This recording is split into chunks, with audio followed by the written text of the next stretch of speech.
1. You will hear a conversation between a travel agent and a customer who needs to book a hotel for a group visit. First, you have some time to look at questions 1 to 6.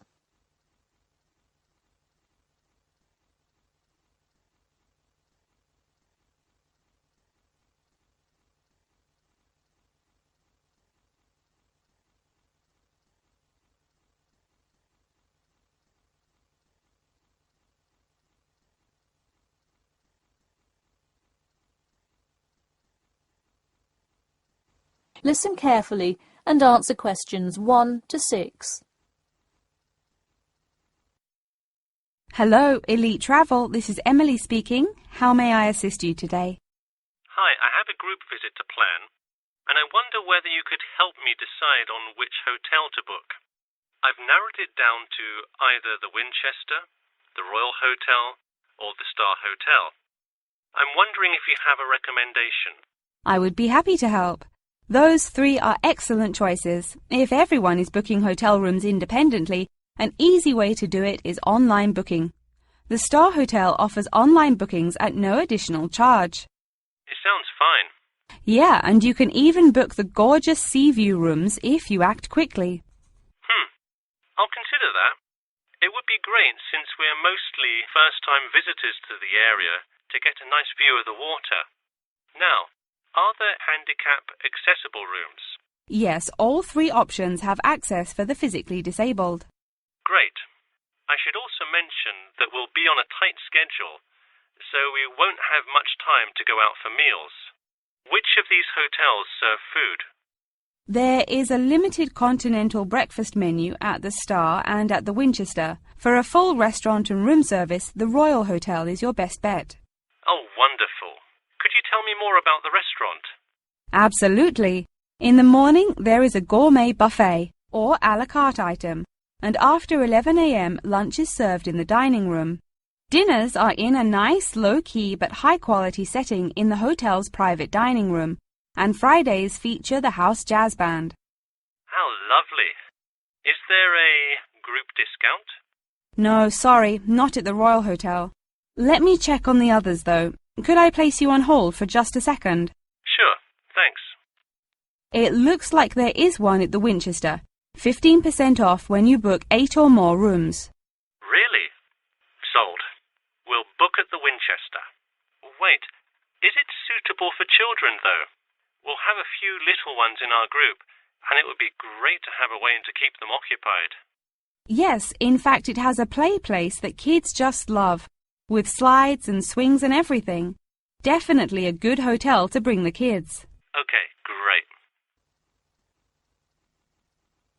Before you hear the rest of the conversation, you have some time to look at questions 7 to 10.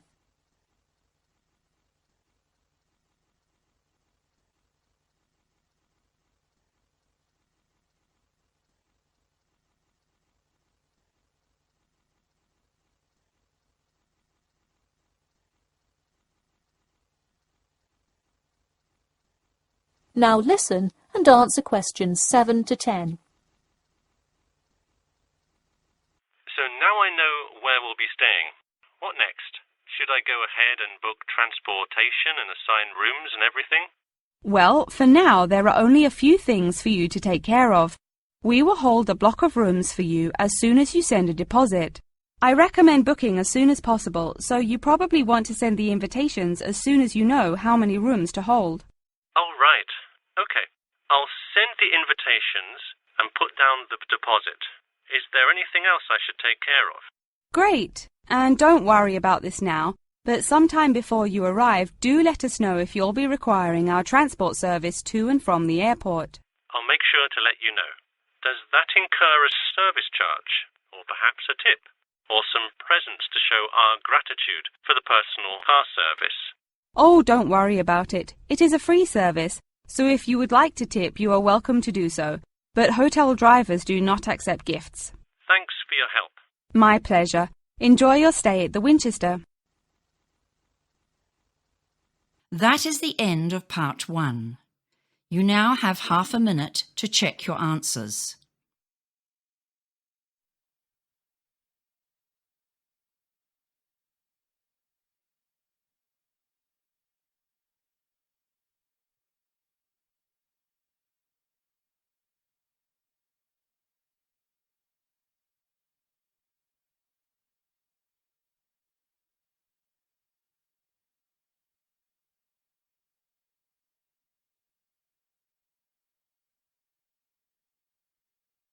Now turn to Part 2.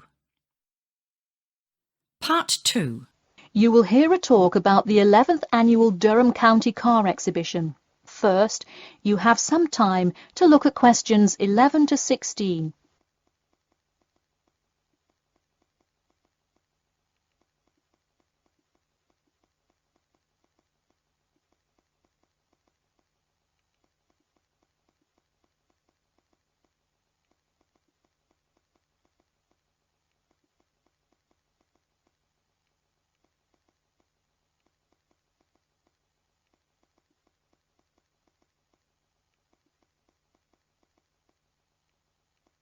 Now, listen carefully and answer questions 11 to 16. Ladies and gentlemen of Durham, start your engines. Skip Gordon here, inviting you to the 11th Annual Durham County Car Exhibition. That's right, it's that time of year again. Mark your calendars. The pre-opening event kicks off on the 18th, and the exhibition officially opens to the public on Saturday, March the 19th. Take it from me, you won't want to miss Durham's most attended public event of the year 5 times running. You don't have to be a motorhead to appreciate the finest cars, both new and old, in existence today, but it helps. Be one of the 70,000 people to see everything from big rig monster trucks to good old-fashioned classic hot rods. Get your tickets now. Admission is £10 for adults and £5 for children during off-peak times, and £20 for adults and £10 for children, and senior citizens on weekends and for full-day passes. Come see vintage classics, bid in the auctions, and even test out a few on the Winners' Circle racetrack. An insider tip: weekends are the exact time when all of the best attractions take place. But to avoid Saturday crowds, join us this Sunday. You'll see me, Skip Gordon, and all your friends from WKXP there this Sunday at our very own booth, so stop by and say hi, and you might just win a prize of your own. A new attraction this year will be the addition of a new car category, electricity, namely the electric car class. See displays from Toyota, Honda, and you guessed it, Tesla. Watch as the first generation of fully electric cars compete on style, ride, and watch the main entertainment as there's going to be a fabulous show of racing car to see who takes home fastest battery-powered car. While not typically known for their speed, this new class is guaranteed to surprise you. Before you hear the rest of the talk, you have some time to look at questions 17 to 20.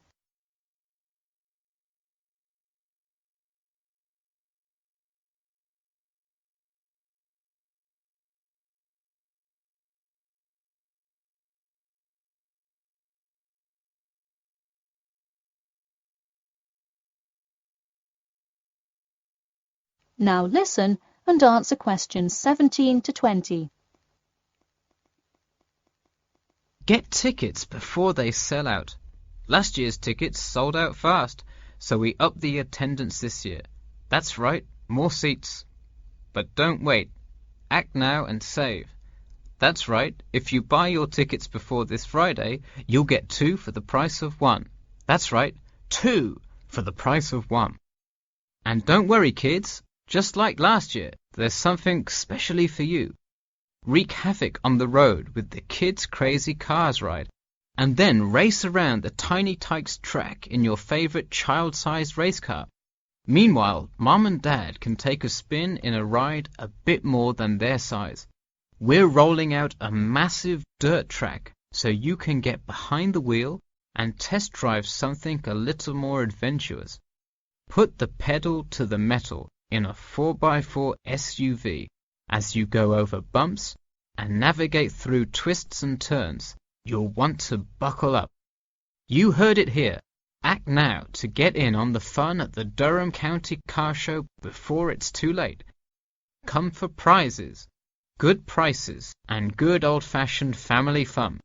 We had a lucky draw for a new car last year, But this year, our main event is the Monster Truck Rally, where one lucky fan will win a chance to experience the thrill from behind the wheel, well, next to the wheel, as they ride with legendary driver Smash Tate. Feel the speed firsthand and talk to a living legend in a true, once-in-a-lifetime opportunity. For tickets, go online to www.durhamcountycars.com or call 1-888-CAR-SHOW now. We'll see you there, and always remember to buckle up. That is the end of part 2. You now have half a minute to check your answers.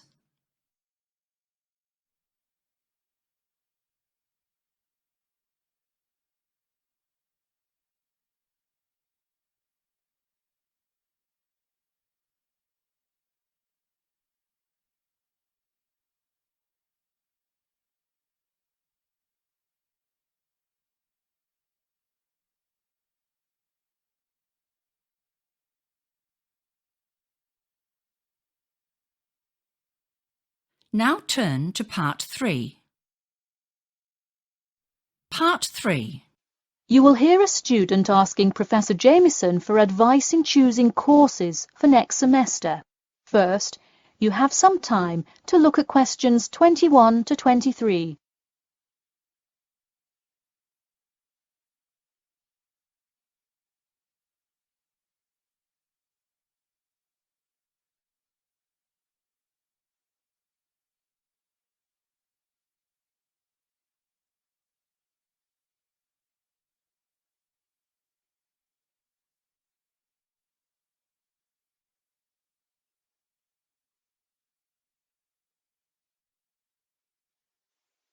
Now, listen carefully and answer questions 21 to 23. Hi, Professor Jameson. I was hoping we could talk this week about choosing courses for next semester. That sounds great. Any idea yet, or what you'd like to take? Well, I was hoping you could kind of tell me. There are so many to choose from. I don't even know where to start. Sure. Well, first things first. Do you know what you will major in? It's important to take courses that are relevant to your career path. Well, I think I want to major in biology. I want to go to medical school, so it seems like it would make sense. I agree.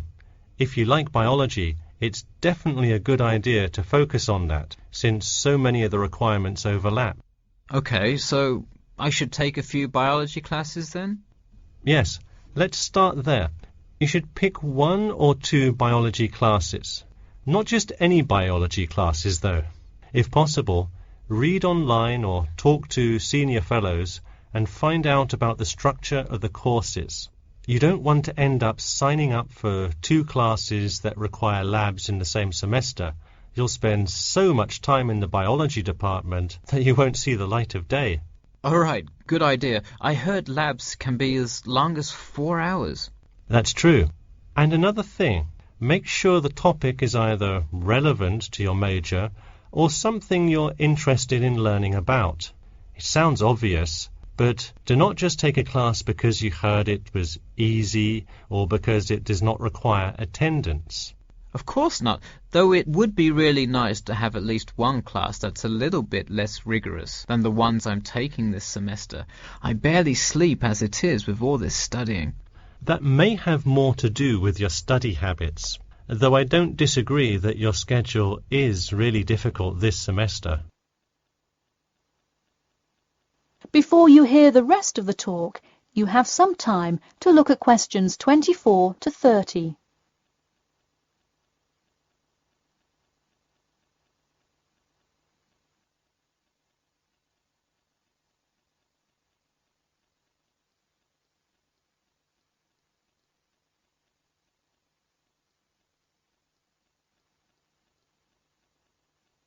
Now, listen carefully and answer questions 24 to 30. So, any idea which biology classes you may decide on for next semester? Well, I was thinking of taking human physiology. It sounds relevant and interesting. I think it is an interesting class, but I would recommend against it. You're already in human anatomy, which also covers physiology, so it would be repetitive and probably not the best use of your time. If I already know some of the stuff, I could take it to boost my GPA a little bit. You could maybe do that, except the professor that teaches it is famous for giving out the fewest A's of any professor. Oh, well, never mind. Now, changing subjects. Have you decided yet on your research topic? Well, I actually decided. I don't want to do a research paper. I'm going to do a dissertation instead. I think I will much more enjoy coming up with a thesis and finding all the details to support it. I see. Didn't you already do some of the research, though? What happened to that? Well, I started doing research. Then the more data I collected, the more complicated things got. I realized I would have to take a lot more steps to randomize the sample, and then I realized I would need to control for more factors. I see. What kind of data collection did you do? I interviewed employees at the water treatment facility after Professor Dickinson recommended it. I understand. Well, the research paper could be much more outside work, but it may be worth it if that is what you're interested in. No, I am a lot happier just doing the dissertation. That's fine with me. Just remember, you need to finish your first draft and send it in soon. It's already the middle of February. Oh, wow, it is, isn't it? I just have to finish it by the end of March, right? Yep, but don't forget, the date will really sneak up on you. Okay, I'll make sure to set reminders in my calendar. And who do I talk to about registering my dissertation? You should go to the department office and then talk to the secretary. I thought I needed to talk to the department head. Not for registering. If you need help developing your dissertation, that's when you should go to the department head. I see. And who would I see about getting access to the database of past research on my topic? That you can find in the computer lab, specifically in the office. You'll have to ask a lab technician to give you access. Okay. Well, I'll go ahead and get started on that then. Thanks. That is the end of part 3. You now have half a minute to check your answers.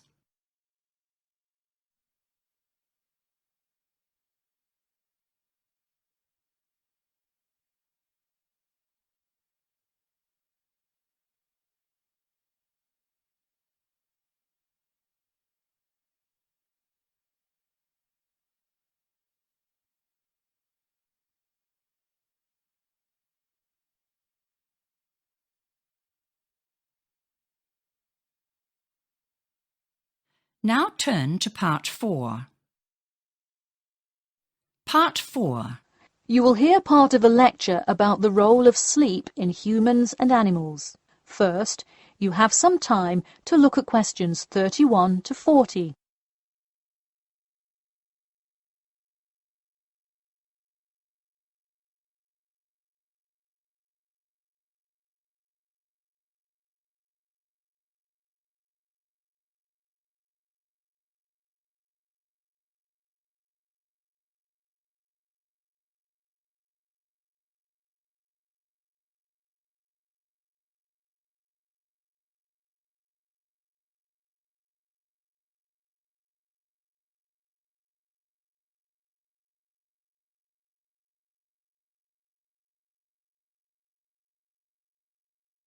Now, listen carefully and answer questions 31 to 40. Good morning, everyone. In today's lecture, I'm going to talk about the role of sleep in humans and animals. Of all the biological processes in the animal kingdom, sleep is perhaps the most important. A human can survive for almost 2 weeks without eating, but did you know that 1 week without sleep can be fatal? It's even worse for animals, especially for those who must avoid predators. Without sleep, an animal is much less capable of avoiding an attack. This is the case for all animals, whether they are reptiles, mammals, or fish. Let us look now at how different animals sleep, reasons for their ways of rest, and the potential problems they might encounter. In marine life, sleep must be balanced with breathing. For example, the dolphin must float to the surface as it sleeps in order to breathe. Like other large sea mammals, they keep one eye open and one half of the brain awake at all times to maintain some amount of consciousness required to breathe and to watch out for possible threats. They sleep with only one brain hemisphere in slow wave sleep. Birds also have unusual sleeping patterns, mostly due to being constantly on edge in the presence of numerous predators. They usually sleep quite lightly. For example, Swainson's thrush, also called olive-backed thrush, is a medium-sized thrush that takes hundreds of naps during the day, each of which lasts just a few seconds. While migrating, migratory birds tend to function well on micronaps. Horses, on the other hand, do most of their sleeping standing up. Scientists think that horses developed their habit of sleeping upright as a defense mechanism, a way of protecting themselves against predators, and a standing position keeps a horse in a constant state of readiness to race away if danger should approach. Also, horses do occasionally take short naps lying down. Horses are heavy animals with big muscles, but their bones are surprisingly delicate, so lying in one position for a long time could well injure a horse. Just like humans, animals can also have sleeping problems.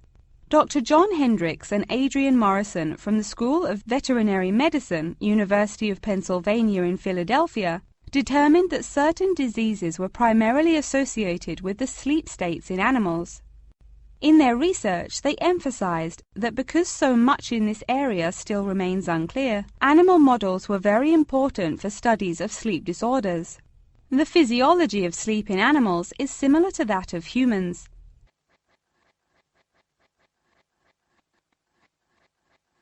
But why do we humans sleep?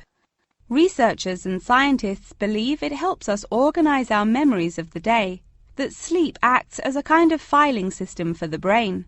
Without it, our thoughts become disorderly and confused, which leads to increased likelihood of accidents and a tendency to say and do bizarre things. Researchers also believe that sleep plays a key role in learning. We sleep so that the brain can integrate new knowledge and form new associations. Because of the similar sleeping pattern to that of humans, rats are often studied in order to increase our knowledge of human physiology. In one study, rats were kept awake for almost 2 weeks and their behavior was observed. Researchers found the sleep-deprived rats could hardly remember anything of what they had been taught that day. For example, one rat had been taught to recognize pictures of various Parisian landmarks in order to receive food. Pressing a button below a picture of the Louvre would result in food being released, and so forth. However, when deprived of sleep, they would press buttons seemingly at random.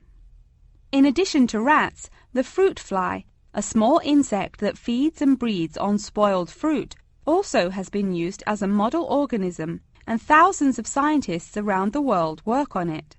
But why was the fruit fly chosen to be studied? It was for practical reasons. The most important one is that the relationship between fly and human genes is so close that the sequences of newly discovered human genes, including genes that show a susceptibility, can often be matched against their fly counterparts. This provides an indication of the function of the human gene and could help in the development of effective drugs to help people with sleeping disorders.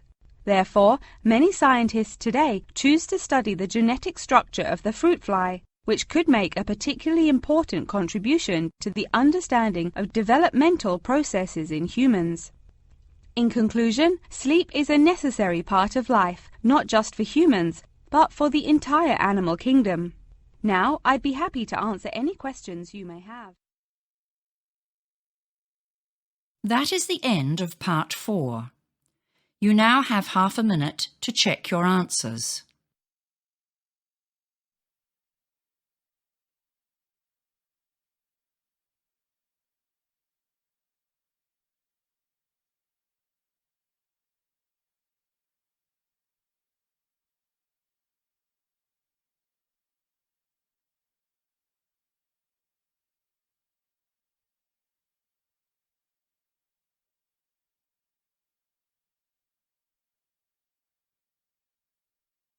That is the end of the listening test.